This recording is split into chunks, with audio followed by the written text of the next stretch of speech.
Halo, a franchise which revolutionized the FPS genre, reimagined the sci-fi era of gaming, defined a generation, and provided the gamers of all ages memories to forever cherish, was once the golden goose of Xbox.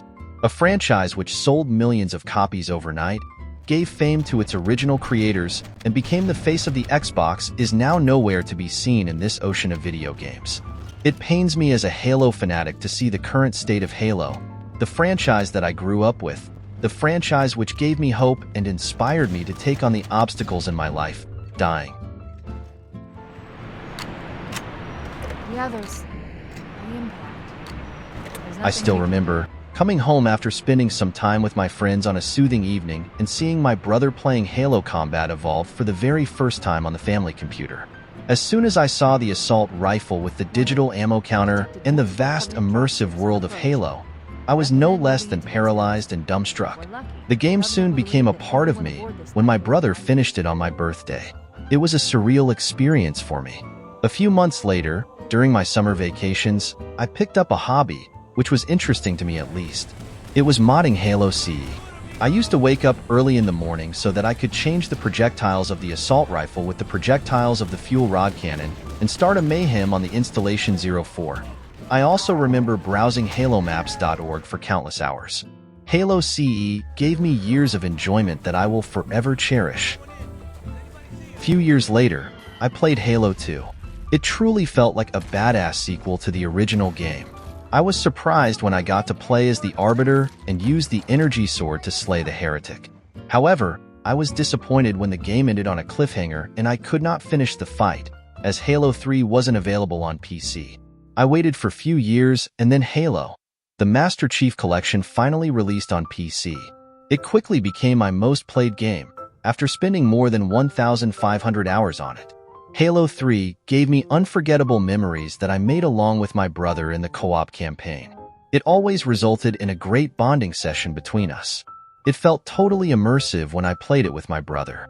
The Halo 3 co-op campaign, with your close ones, in my case my elder bro, always feels amazing. Having your brother by your side always helps in real life and in game too. The trilogy felt godly. It felt connected as if it were a branch of a tree with new leaves blooming and the branch growing old and stronger. It felt like a proper trilogy with a satisfying end. Halo 4, entirely different in every aspect when compared with the previous mainline installments. The art style was different, the gameplay was different, and the story was different. The game which started all the problems and left the franchise on life support. Assuming that you already have played all the games, I will skip the story and address the problems related with it. 1.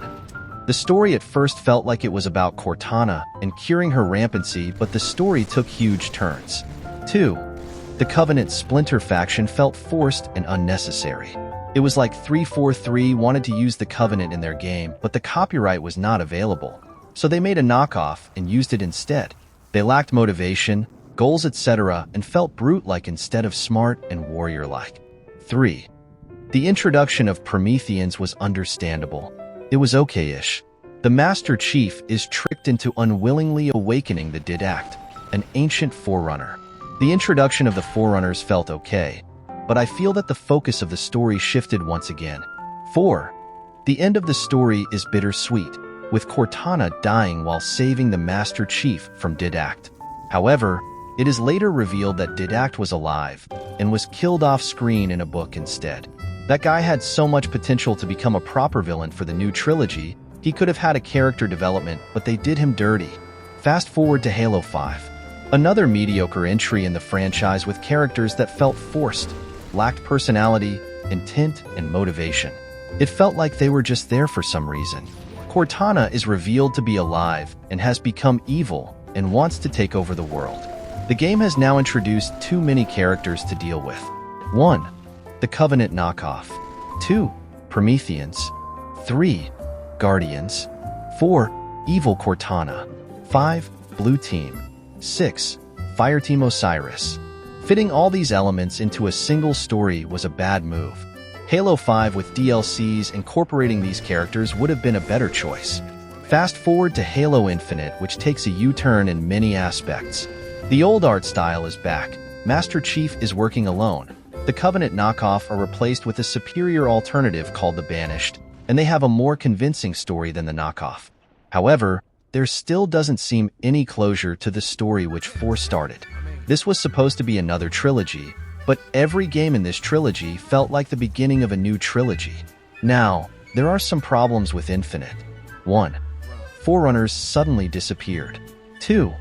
Infinity got destroyed. 3. Fireteam Osiris suddenly disappeared along with the Blue Team. 4. Recurring characters of 4 and 5 are nowhere to be seen. 5. Cortana is dead and replaced with a clone of her. 6. The game ends with introducing yet another enemy called the Endless without concluding the stories of the previous ones. 343's trilogy, unlike Bungie's trilogy which started the concept of the Covenant and the Flood and finished it by the 3rd game, doesn't seem to have a sense of direction. This has caused the ongoing saga to stretch for an indefinite period of time. Now, you may have noticed a general problem which is prevalent in all the games, and that is inconsistencies. Without giving a proper closure to the ongoing story, 343 have developed the habit of opening a new story. The franchise has too many gaps to fill if it wants to progress forward in the ongoing lore. It has become a mess at this point. Microsoft and Xbox have to realize that their fans are growing old and have started to move on. Mishandling a legendary franchise like this is truly sad.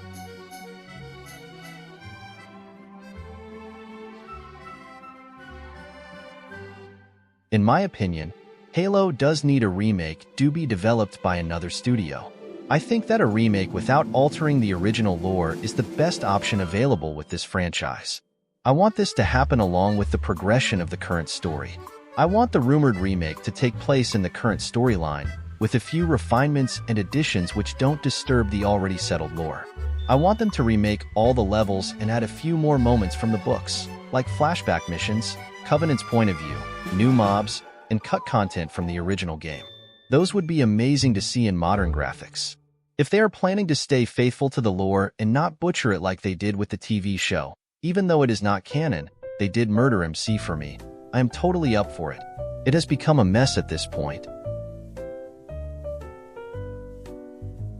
In conclusion, the current lore has too many holes to fill, like what happened to the Forerunners. Why were they absent from Infinite? Also, they have the Banished, the Endless, Flood possibly and Forerunners to take care of. Pumping all of it in a single game would be a mess. The main problem is that they introduced too many things without completing the previous ones.